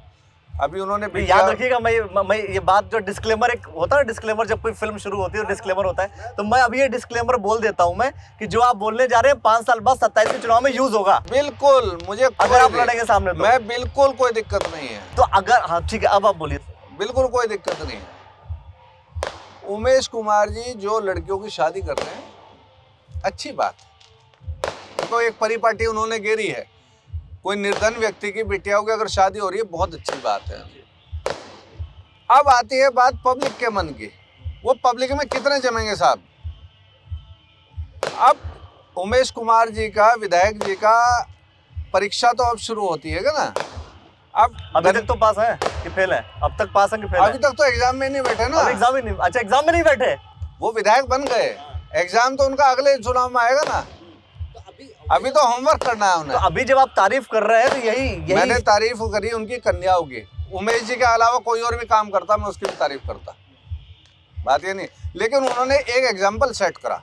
आपके लिए तो अच्छा वो, मैं विरोधी अगर चुनाव लड़ूंगा ना उनके सामने, ईश्वर करे अगर मैं चुनाव लड़ूं, क्योंकि राजनीतिक चुनाव है, लेकिन मैं मंच से भी उस टाइम ये कहूंगा कि उन्होंने काम अच्छा किया। तो फिर तो आप वोट सारा उधर कन्वर्ट करा देंगे। आपका ये स्टेटमेंट काट करके अब सोशल मीडिया, आपने सोशल मीडिया से अलग बात करूं तो मैं कह रहा हूं आपका यही स्टेटमेंट जो आपने भी बोला वो यूज करेंगे, वो कहेंगे कि देखो जब आपने ऑलरेडी तारीफ कर रखी है उनकी, तारीफ तो भाई साहब एक बार बताइए, अब तारीफ कर रखी तो जैसे उनके लिए तो फायदा हो गया ना।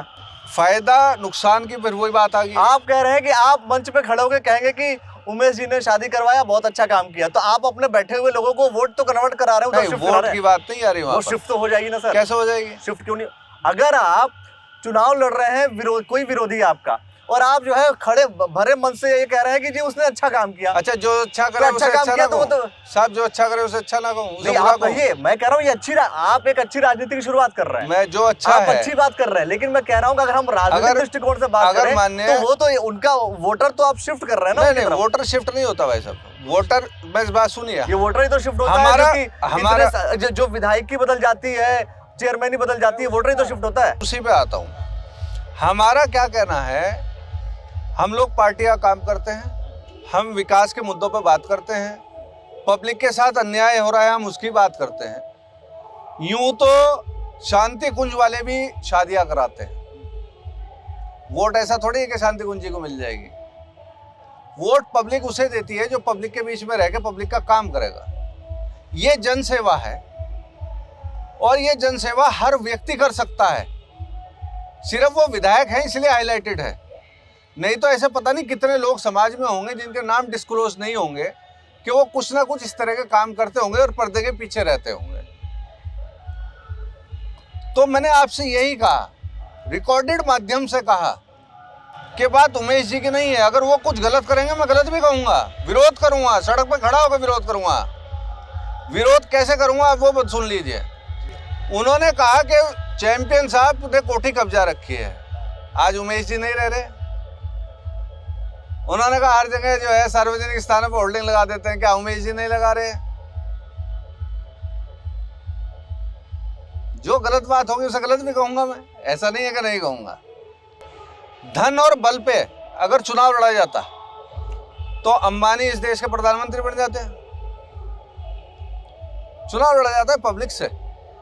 ऐसे भी विधायक हैं जो पेंशन पे, टीचर रहकर पेंशन पे गुजारा करके विधायक बने हैं। ऐसे भी विधायक हैं। हमारे यहाँ इंदिरा हृदय जी थी, शिक्षिका थी, विधायक बनी हैं, नेता प्रतिपक्ष रही हैं। तो बेसिक पॉइंट ये है कि जो आदमी, देखिए मैं बहुत अच्छी राजनीति की सोच रखता हूँ। कल को मान लीजिए कोई मेरा विरोधी या कोई मेरी पार्टी का विरोधी, मैं हितैषी पार्टी का तभी बनूंगा जब मैं पार्टी को बता पाऊंगा कि नहीं यार दूसरा कर रहा है, आप इससे बेहतर करिए। सिर्फ ये नहीं कि आप उसे क्रिटिसाइज करिए, लकीर को बड़ा करिए उससे। चलिए ये अच्छी बात है कि आप जो है ये एक अच्छा सवाल रहेगा अंत में। मैं एक ना अभी एक, चूंकि आपने कहा कि मैं मतलब अच्छी चीज़ को अच्छा कहता हूँ, हालांकि कई ऐसे बीजेपी के, अरे कांग्रेस के लीडर से जब मैंने पूछा तो इसका जवाब वो नहीं देते, कई बार वो घुमाते हैं। अब आपसे सीधा सवाल कर रहा हूँ, बीजेपी के 3 अच्छे काम बता दीजिए। देखिए बीजेपी के 3 अच्छे काम, पहला प्रधानमंत्री आवास योजना, अच्छा काम है। दूसरा स्वच्छ भारत का जो उन्होंने निकाला था और वो चल भी रहा है, अच्छा काम। ये 2 काम तो सबसे अच्छे जो मुझे लगे, प्रैक्टिकली बता रहा हूं। तीसरा, खासकर बीजेपी में जो, जिससे आप अभी मेरे से थोड़ी जिरह कर रहे थे, डंडे वाली बात कि लिस्ट फाइनल होगी तो फाइनल, ये अच्छा काम। 3 खराब काम बता दीजिए। 3 खराब काम। लेकिन आपने उस अच्छे कामों में, जैसे बीजेपी के लोग धारा 370 की बात करते हैं, राम मंदिर की बात करते हैं, सीए कानून की बात करते हैं, आप इन कानूनों को, इन नियमों की बात आपने नहीं की। मैंने जानबूझ के इसलिए नहीं बोला उसको क्योंकि मैं अपने पर्सनल विचार बता रहा हूँ, इसमें पार्टी का कोई विचार नहीं है, कांग्रेस पार्टी का। आज हमने एक खाई खोद दी भाई साहब हिंदुस्तान में, वो खाई हिंदू और मुसलमान की खोद दी। हमारे संविधान में कहीं नहीं लिखा हुआ। आने वाली पीढ़ी को हम क्या सबक देके जा रहे हैं? हम देके जा रहे हैं कि ये हिंदू है, ये मुसलमान है। हम कौन सी सदी से कौन सी सदी में पहुंच गए? हम उस डेवलपमेंट की बात नहीं कर रहे। मेरी भी औलाद है, मेरे भी बच्चे हैं, मैं उन्हें ये बताऊंगा भाई मुसलमान से दोस्ती मत करिए। जो भी देश कट्टरपंथी पे रहा है वो उसका हमेशा पतन हुआ है भाई साहब। पाकिस्तान का हाल हुआ कट्टरपंथी की वजह से। हमारा सेकुलर देश है, कानून के रूप में अगर हिंदू गलत है या मुसलमान गलत है, दोनों को दंडित करिए, कानून का अनुपालन कराइए। जनसंख्या नियंत्रण कानून आएगा, आप समर्थन करेंगे, विरोध में रहेंगे? नहीं, मैं समर्थन में रहूंगा। इस वजह से कांग्रेस के लोग अगर विरोध में आ जाए तो, और लीडर्स मैंने अभी आपसे एक बात करी, सांसद जो और कांग्रेस पार्टी के होंगे अगर विरोध में आ जाएंगे तो आप कैसे समर्थन में रहेंगे? देखिए राहुल गांधी विरोध में आ जाएंगे, आप कैसे? मैं उसी बात पे आ रहा हूँ अभी आपको। मैंने अभी क्या कहा, पार्टी की विचारधारा मेरी विचारधारा में फर्क हो सकता है। तो पार्टी गाइडलाइन पे एक मिनट के लिए फिर पार्टी कहेगी सदस्य हट जाओ, तो पार्टी हटाएगी, साफ स्वेच्छा से हट जाएंगे साहब। लेकिन जनसंख्या नियंत्रण कानून के साथ में रहेंगे। वो इसलिए रहेंगे क्योंकि हमारे देश का नुकसान हो रहा है। हम देश हित में सोचें, राजनीतिक हित से छोड़ के देश हित में सोचें। लेकिन कांग्रेस पार्टी तो सोचती है कि एक जनसंख्या नियंत्रण कानून आ जाएगा तो उनके वोट बैंक पे असर पड़ जाएगा। नहीं, कभी भी कांग्रेस पार्टी की विचारधारा नहीं रही। समर्थन करेगी, मुझे लगता है कि कई बार। बिल्कुल, देखो कांग्रेस पार्टी ने कई ऐसे मुद्दे थे जहां पर विपक्ष ने जो है मौजूदा सरकार का समर्थन करा है, ऐसा नहीं है कि नहीं करा। अभी यूपी में जब जनसंख्या नियंत्रण कानून में बात हो रही थी तो उस वक्त जो है कांग्रेस पार्टी अपोज कर रही थी। ठीक है, अब अमित शाह जी ने कहा कि 15 लाख रुपए सबके खाते में आएंगे, आए तो नहीं ना। आप खाते की बात कर रहे हैं? नहीं, मैं एक मुद्दा बता रहा हूँ आपको। चुनाव का जो 1 महीना का मोटिव होता है ना, उसमें भारतीय जनता पार्टी कुछ कहती है, अदर पार्टीज कुछ और कहती है। नहीं, मैं तो जनसंख्या नियंत्रण जनसंख्या नियंत्रण, देखिए मेरे सुझाव अपनी पार्टी को भी है कि आप साथ पार्टी को सुझाव है कि पार्टी वाले सुझाव तो मैं दे सकता हूँ ना, एक आम कार्यकर्ता होने के नाते। मेरा सुझाव ये है, अगर देश हित में जनसंख्या नियंत्रण आता है, देश हित में, तो जनसंख्या नियंत्रण देश हित में है या नहीं है? नहीं, उसके तर्क वितर्क होते हैं ना। वैसे मैं कह रहा हूँ सर, आप बताइए ना, मैं कि जनसंख्या नियंत्रण कानून देश हित में है या नहीं है? देखिए, चाइना में लागू हुआ था, आप समझने की कोशिश करिए। जनसंख्या नियंत्रण अगर हमारे देश में आएगा तो उसके माइनस भी और प्लस भी दोनों पॉइंट्स हैं। माइनस पॉइंट मेजर क्या है? मेजर पॉजिटिव है कि नेगेटिव है? नहीं, फिलहाल तो हमें जरूरत है ना, क्योंकि जनसंख्या बढ़ती जा रही है। बीजेपी के इस पॉलिसी को लेकर, बीजेपी अगर इस पॉलिसी को लेकर के आती है तो समर्थन में रहेंगे आप? मैं बिल्कुल, मैंने आपको ना देश हित के समर्थन में रहूंगा, मैं भारतीय जनता पार्टी के समर्थन में नहीं हूँ। तो आप पॉलिसी के तो समर्थन में रहेंगे ना, बीजेपी को छोड़ दीजिए, आप पॉलिसी के समर्थन में तो रहेंगे। हाँ, मेरे हिसाब से होना चाहिए, मेरे हिसाब से होना चाहिए, आपके हिसाब से होना चाहिए, मेरे हिसाब से। ये मेरा नैतिक विचार है, ये मेरी पार्टी का विचार नहीं है। अभी आपने मुझे कहा कि अगर राहुल गांधी जी इसके विरोध में जाते हैं तो आप क्या करेंगे, आपने मुझे कहा।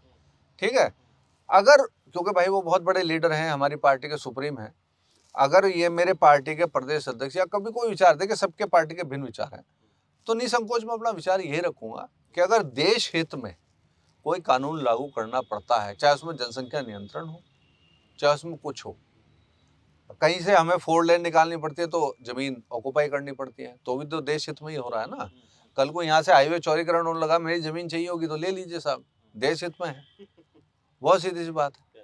तो वो मेरा विचार है कि देश हित में मुझे करना चाहिए। चलिए, अंत में एक, चूंकि बहुत से लोग ऐसा पूछते हैं, झबरेड़ा जो नाम है ना, झबरेड़ा जो नाम है, चूंकि आप पूरा आपका पुश्तैनी चला आ रहा है सब कुछ, मैं कह रहा हूँ ये झबरेड़ा, इस स्थान का नाम, इस क्षेत्र का नाम झबरेड़ा क्यों पड़ा, ये जरूर बताइए। मैं कह रहा हूँ ये स्पेशल हमारे दर्शक देखेंगे। देखिए, पहले तो इसका नाम झबरेड़ा नहीं है, इसका झबरहेड़ा है जी,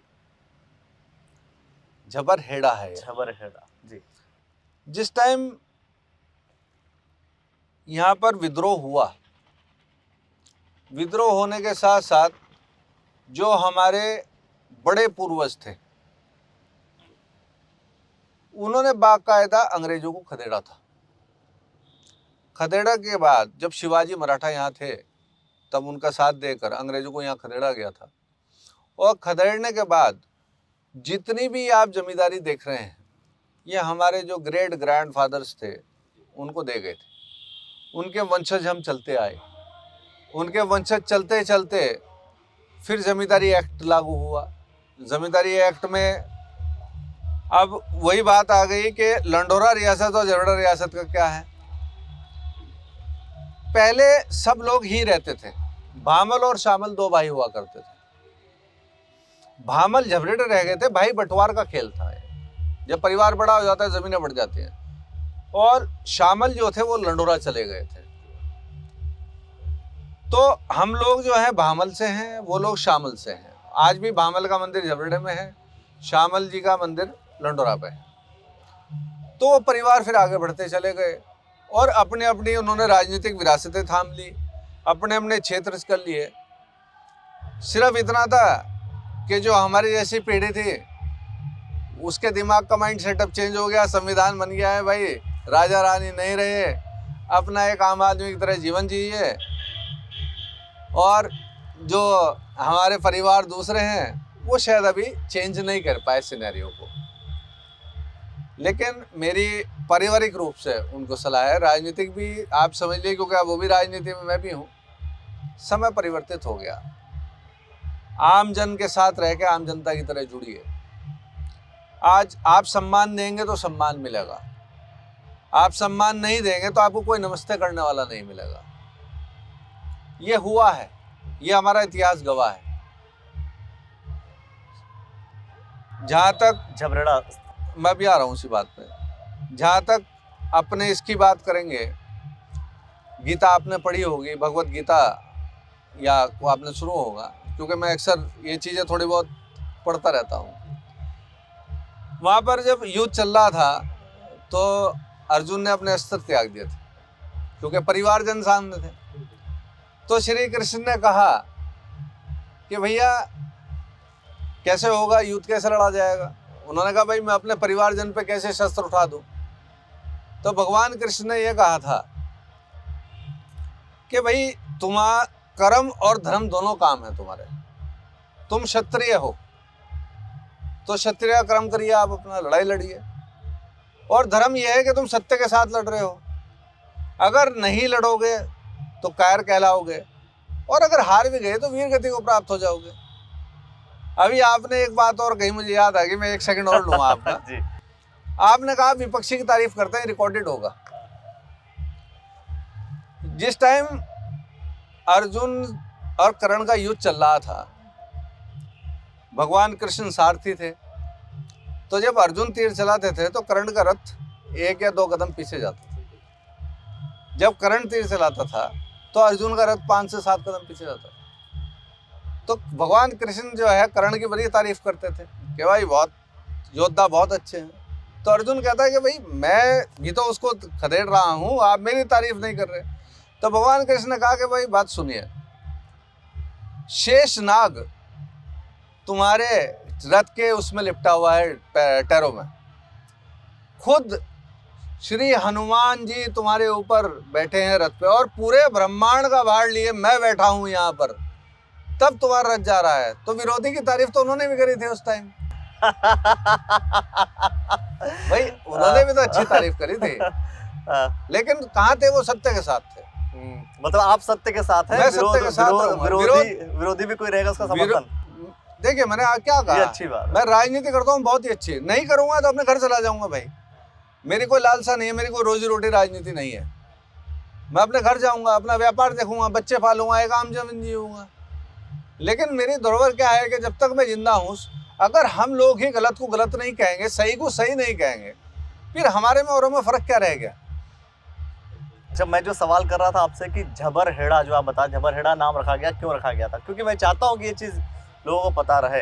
देखिए अगर आप, वो जो फार्मर थे, जो किसान थे, किसान झबरहेड़ा का शायद नाम था। मैं आपको बता रहा हूँ ना, क्योंकि ये पृष्ठभूमि जमींदारों की रही। यहाँ पर क्या था, हमारे यहाँ बहुत पिछड़ापन था, यहाँ पर खेती का व्यवसाय था, सारी चीज थी, किसानों का वर्चस्व ज्यादा था। अंग्रेजी टाइम से सारे किसान रहा करते थे। जितनी मुझे जानकारी है मैं उतनी आपको बताऊंगा, क्योंकि बजट में क्या है, इतिहास में क्या है, ये तो निकालना पड़ेगा। ठीक है, ये पूरा परिवार एक सिस्टम से चला।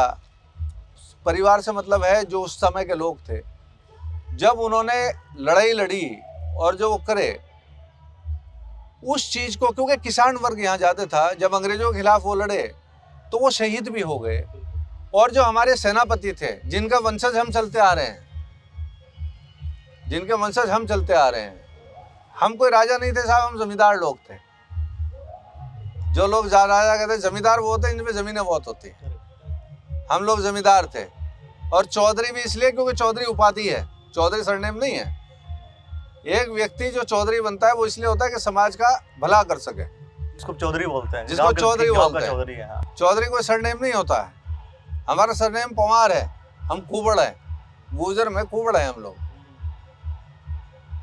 आजकल तो लोग चौधरी लगाने लगे, हर कोई लगाने लगा। लोग कौन है लोग चौधरी? जैसे एक गांव है मुल्लाना, मुल्लाना में सब प्रधान लिखते हैं, वहाँ प्रधान नहीं है। प्रधान तो वो होगा जो सुशोभित होगा पद पे। तो जब सेनापति करते रहे और लड़ाई लड़ते रहे और चलता रहा, तो उन्हीं परिवार में से उन्हीं किसानों को इकट्ठा कर कर ये पूरा एक समूह, एक नाम रखा गया, बना गया, जिनके बलिदान उन्होंने दिए, और फिर इसको जबर हेरा के नाम से करा गया। बहुत मैं समझता हूँ कि इन्फॉर्मेशन भी अच्छी थी, विरोधियों की तारीफ करते हैं, और अगर कोई गलत करे तो गलत भी बोलेंगे, लेकिन विरोधियों की तारीफ करने में सक्षम, मैं इसको सक्षमता बोलूँगा, क्योंकि बहुत से ऐसे नेता होते हैं जो सक्षम नहीं होते किसी विरोधी की तारीफ करने में।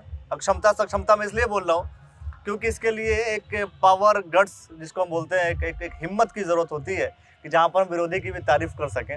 तो खैर देखिए, मैं लास्ट एक और बता दूं आपको, फिर उसके बाद आपका भी बहुत समय हो गया है। जब चेयरमैन चुनाव की बात चल रही थी, क्योंकि मुझे बातें करते करते वो बात याद आ गई, आपने मुझसे एक सवाल पूछा था कि आपके परिवार के मानवेंद्र जी ने क्या अच्छे कार्य किए हैं। आपने सवाल पूछा था मेरे से।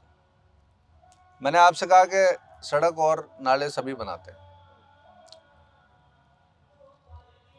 मैं मानवेंद्र जी से एक उम्मीद कर रहा था, चुनाव में हार जीत चलती रहती है, कि कस्बे का माहौल हमारा बहुत अच्छा रहेगा। हमारे कस्बे में झगड़ा भी हुआ, खुलेआम कुछ लोग तलवार लेकर सड़क पे भी आए, वो आपने वीडियो भी देखा होगा, उसमें रिपोर्टें भी हुई। मैं सिर्फ झगड़े की बात नहीं कर रहा। मंगलौर में अगर कर्फ्यू लगा, लेकिन कभी झगड़े में कर्फ्यू नहीं लगा साहब। हिंदू मुस्लिम का बहुत प्यार रहा, वो नहीं होना चाहिए था मौजूदा चेयरमैन के। उसमें मौजूदा चेयरमैन को उसका विरोध करना था, सड़क पे जाके, पब्लिक में जाके पब्लिक को समझाना था। वो चेयरमैन ने नहीं करा। अगर मैं शायद उनकी जगह जनप्रतिनिधि होता और कोई ऐसी अप्रिय घटना घट जाती, तो निश्चित तौर पे मैं वहाँ सड़क पे बैठता, पंचायत करता, लगाता और लोगों से आग्रह करता कि माहौल मत खराब करिए। ये कमी रही जो आप कमी पूछ रहे हो ना, कि क्या कमी है। ये कस्बा झबरेड़ा में समस्त बिरादियां जरूर रहती हैं, लेकिन हमारे पूर्वज, हमारा परिवार बता के गए हैं यहाँ से। हमारे पिता जो यहाँ विधायक रहे, आज भी वो हमें ये नहीं कहते कि झबरेड़ा हमारा परिवार नहीं है, भक्तवाड़ी हमारा परिवार नहीं है। आज भी वो कहते हैं इन लोगों के हम लोग कृतज्ञ हैं, जिन्होंने इतने समय से हमें चेयरमैनी दे रखी है, विधायकी का सम्मान हमें दिया, और आज भी हमारी बात का सम्मान करते हैं। तो मैं आपके माध्यम से भी जनप्रतिनिधि, चाहे विधायक हो यहाँ के, चाहे पूर्व विधायक हो, चाहे मौजूदा चेयरमैन हो, मैं उनसे आग्रह भी करूंगा हाथ जोड़ के आपके माध्यम से, क्योंकि आपका मंच सबसे अच्छा मंच है। कस्बे की आबोहवा ना खराब करें, चाहे वो कोई सा कस्बा है। ये हिंदू मुस्लिम की खाई आने वाली पीढ़ी को ख़त्म कर देगी। डेवलपमेंट की बात करें, विकास की बात करें, शिक्षा की बात करें। हम लोग एक ऐसी खाई छोड़ के जा रहे हैं, उस खाई में जो आने वाली पीढ़ी है वो इन्हीं झगड़ों में रह जाएगी।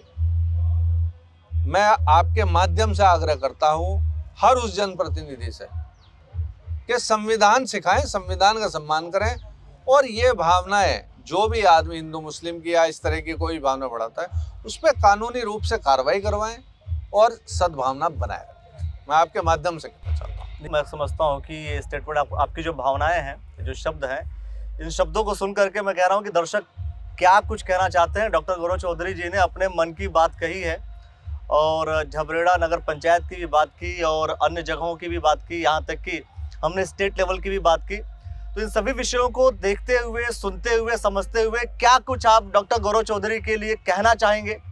और उसके अलावा साफ तौर पर दूसरे पर्सपेक्टिव में अगर बात करें कि आगे आने वाले जो चुनाव हैं नगर पंचायत के, उस चुनावों में भी हम आपके पास ज़रूर आएंगे और आकर के चर्चा पूरी तरीके से करेंगे कि आखिर वास्तव में काम हुआ तो कितना काम हुआ, और पूरी चीज़ें, जैसे आपने कहा कि लोगों के बीच जाइए, लोगों के बीच द न्यूज़ वाला नेटवर्क हमेशा जाता रहा है, जाएगा भी, और वहाँ से भी लोगों को, वहाँ से जो लोग कहेंगे वो चीज़ें भी मीडिया के सामने पूरी तरीके से दिखेंगी।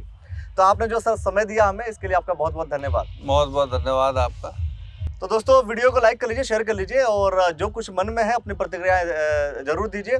बने रहिए हमारे साथ और देखते रहिए द न्यूज़ वाला नेटवर्क। बहुत बहुत शुक्रिया, बहुत बहुत धन्यवाद।